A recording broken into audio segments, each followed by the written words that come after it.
saya selaku anaknya, Iya. sebagai selaku keluarga ya. Nah, Ibu sebelumnya apa Ibu tahu mengenai pengertian diabetes, apa program dietnya seperti itu, tahu Ibu? Nggak tahu. Oh, nggak tahu ya Bu, baik. Nah, sekarang kita akan langsung saja ke pendidikan kesehatan ya Bu mengenai diabetes mellitus. Nah, sekarang saya akan melakukan pendidikannya itu kepada Ibu beserta keluarga Ibu ya Bu. Nah, untuk materi penyuluhannya sendiri di sini mengenai diabetes mellitus. Nah, pengertian diabetes mellitus sendiri yaitu merupakan sekelompok kelainan heterogen yang ditandai oleh kenaikan kadar glukosa darah ya Bu. Sebelumnya Ibu sudah melakukan pemeriksaan kadar gula darah ya. Nah, itu disebut dengan kadar glukosa dalam darah atau hiperglikemia. Nah, Ibu sendiri di sini termasuknya ke hiperglikemia atau jadi kenaikan, jadi ada naik gitu ya. Sehingga menyebabkan Ibu kencing terus-menerus, tidak tertahan, penurunan berat badan seperti itu ya Bu. Nah, selanjutnya ada faktor penyebab dari diabetes mellitus ya Bu. Nah, untuk faktor penyebabnya sendiri di sini karena diabetes mellitus sendiri itu bisa dari keturunan ya Bu. Nah, apakah Ibu sebelumnya mempunyai riwayat keturunan yang ada diabetesnya? Nggak ada, oh ya, baik, berarti dari Ibu sendiri ya Bu. Nah, itu kan faktor keturunan. Yang kedua itu ada gaya hidup. Mungkin pola hidup Ibu suka yang manis-manis Ibu? Iya. Iya, ya pasti. Nah, jadi dari sana Ibu, nah dari sini berarti Ibu harus memperbaiki gaya hidup Ibu ya Bu. Untuk pola makan Ibu nanti akan saya ajarkan mengenai program dietnya ya Bu, diet diabetes mellitus. Nah, selanjutnya ada stres juga Ibu. Stres juga bisa mempengaruhi diabetes mellitus. Nah, Ibu, nah apa saja sih ya yang bisa menjadi faktor penyebab setelah memiliki diabetes mellitus ya Bu? Yang pertama Ibu akan merasakan sering lelah. Itu bisa Ibu? Iya ya, sering lelah ya Bu. Sering kencing, berat badan turun ya Bu. Terus nah, untuk diabetes sendiri ada diabetes yang lukanya itu kering dan ada yang basah gitu. Diabetes basah, diabetes kering. Nah, karena Ibu tidak mengalami luka atau cepat sembuh ya, Iya. seperti biasa ya Bu, Iya. normal, berarti Ibu diabetes kering ya Bu. Nah, kalau luka yang tidak sembuh-sembuh berarti itu termasuk ke diabetes basah. Nah, setelah itu apakah Ibu sering merasa lapar? Sering. Iya ya, karena Ibu mengalami penurunan berat badan sehingga Ibu terus nafsu makan Ibu menaik karena terus memenuhi apa yang keluar gitu ya. Seperti itu. Nah, terus rasa haus berlebihan ya Bu. Iya. Ya, karena itu si cairannya Ibu kurang, akhirnya Ibu mengalami haus terus-menerus. Diabetes sendiri ada yang namanya komplikasi ya Bu, meliputi nantinya untuk gangguan pada mata, gangguan pada gigi dan mulut, gangguan pada kulit, gangguan pada syaraf, gangguan pada sirkulasi darah, gangguan pada ginjal, gangguan pada jantung, gangguan pada mental, dan gangguan pada otak. Nah, berikut adalah komplikasinya ya Bu.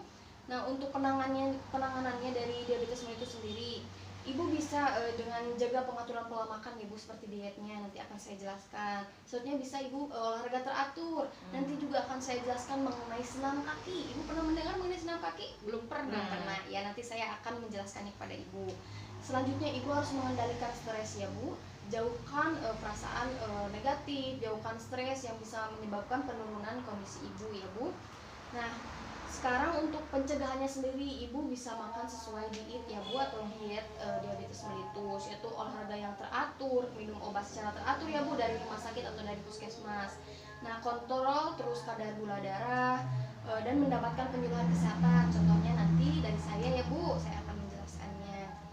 Nah, untuk pemberian diet pada diabetes mellitus ya Bu, dengan memperhatikan prinsip 3J Bu, yaitu jenis bahan makanan yang Ibu konsumsi, jadwal makanan, jumlah makanan. Nah, untuk diet diabetes mellitus sendiri ya Bu, yaitu Ibu harus makan yang tinggi karbohidrat, tinggi serat, rendah lemak, rendah protein, seperti itu Ibu. Ibu sejauh ini Ibu sudah mengerti mengenai program tadi? Ya, nanti saya akan jelaskan lebih jauh ya Bu.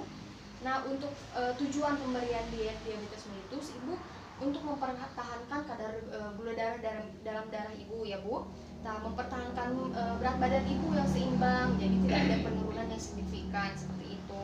Selanjutnya itu mencegah komplikasi yang timbul dari diabetes mellitus. Nah, untuk makanan yang harus dihindari oleh Ibu ada beberapa makanan, yaitu gula tentunya ya Bu, susu dan madu, karena madu juga mengandung gula, apalagi madu yang tidak asli ya Bu ya. Nah selanjutnya untuk makanan yang mengandung karbohidrat yang boleh dimakan, nasi boleh tapi dengan dietnya ya Bu, jadi dengan jangan berlebihan seperti itu. Kentang, roti, singkong boleh. Nah untuk bahan makanan yang mengandung protein hewan yang boleh dimakan seperti ikan segar boleh, ayam, telur ayam, udang itu boleh Ibu. Nah untuk bahan makanan yang mengandung protein nabati atau yang boleh dimakan yaitu tahu, tempe, kacang tanah, kacang hijau, dan kacang merah itu boleh. Nah untuk sayuran sendiri yang bebas dimakan, kangkung, tomat, terong, timun, kol, sawi, atau makanan yang umbi-umbian seperti boleh Ibu. Nah untuk sayuran yang boleh dimakan tapi dibatasi, itu boleh tapi dibatasi ya Bu. Buncis, daun singkong, kacang panjang, kembang kol, dan bayam itu harus dibatasi, boleh tapi dibatasi seperti itu ya. Itu makanan yang emang gampang dicari ya Bu di sekitar kita seperti itu.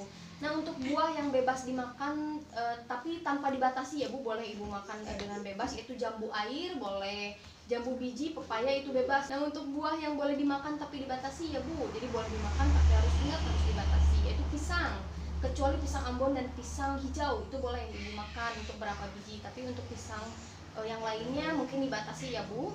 Nah jeruk, mangga, nanas itu dibatasi ya Bu, jangan terlalu banyak. Selanjutnya ada buah yang tidak boleh dimakan ya Bu, seperti nangka, durian, sawo, leci, apel merah itu tidak boleh dimakan terlebih dahulu karena itu mengandung gula yang tinggi seperti itu. Nah Ibu, sekarang saya akan mengajarkan Ibu mengenai teknik senam kaki. Apa Ibu tadi sebelumnya belum mendengar ya Bu? Belum. Nah di sini saya akan menjelaskannya Ibu mengenai senam kaki. Ibu sebenarnya sangat mudah sekali untuk senam kaki ini. Biar lebih jelas bagaimana kalau kita melihat videonya terlebih dahulu. Iya boleh. Nah, di sini ya Bu. Nah di sini saya mempunyai video mengenai senam kaki. Nah baik Ibu, di sini saya mempunyai video mengenai senam kaki ya Bu.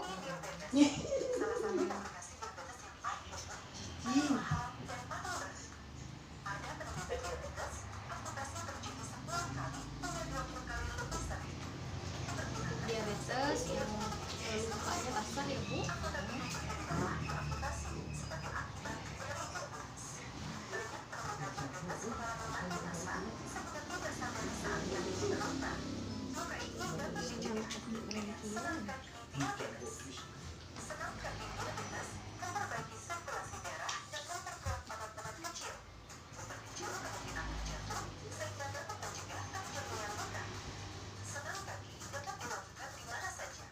Nah Ibu, sekarang kita akan melakukan senam kaki. Yang perlu kita butuhkan yaitu kursi ya Bu, kita hanya perlu duduk tegak. Lalu Ibu tumit belakang Ibu seperti ini, dikeataskan, turun selama 10 kali. 1, 2, 3, 4, 5, 6, 7, 8, 9, 10. Masing-masing semua gerakan yaitu 10 kali ya Bu. Kita memori saja. Nah selanjutnya Ibu ke depan. Nah 1, 2, seperti itu ya Bu. Tadi ke belakang, sekarang ke depan. Terusnya dibuka Bu ke samping. Dibuka 1, 2, 3, 4. Nah seperti itu. Sekarang dibuka ke pinggir Bu. 1, 2, 3, 4. Seperti itu. Nah selanjutnya Ibu mengangkat kaki. Set, angkat kaki lalu ke arah kita. Nah 1. Ini juga 10 kali Ibu. Yang sebelahnya juga ulangi. Angkat, alasin lagi. Nah sekarang yang ini angkat lagi. Ini dikedepankan Ibu. Ya sampai meregang ya Bu. Yang ini juga masing-masing 10 kali ya Ibu. Nah selanjutnya sekarang angkat Ibu coba kakinya. Ibu coba bikin angka 0 sampai 9. 0 pakai ujung jempol ya Bu. 1, 2, 3, 4, 5, 6, 7, 8, 9. Nah bagus sekali Ibu. Yang ini juga sama pertama ya Bu, senam ini akan memperlancar sirkulasi darah ibu. Ibu akan jarang mengalami kesemutan seperti itu Ibu. Ibu bisa melakukannya sambil nonton TV, sambil lagi motong-motong buat masak. Ibu hanya relaksasi seperti ini ya Bu, gampang sekali ya. Nah, saya minta Ibu senam kaki ini bisa terus dipergunakan oleh Ibu agar kondisi Ibu lebih baik ya Bu. Nah, sejauh ini apa Ibu sudah mengerti mengenai senam kaki?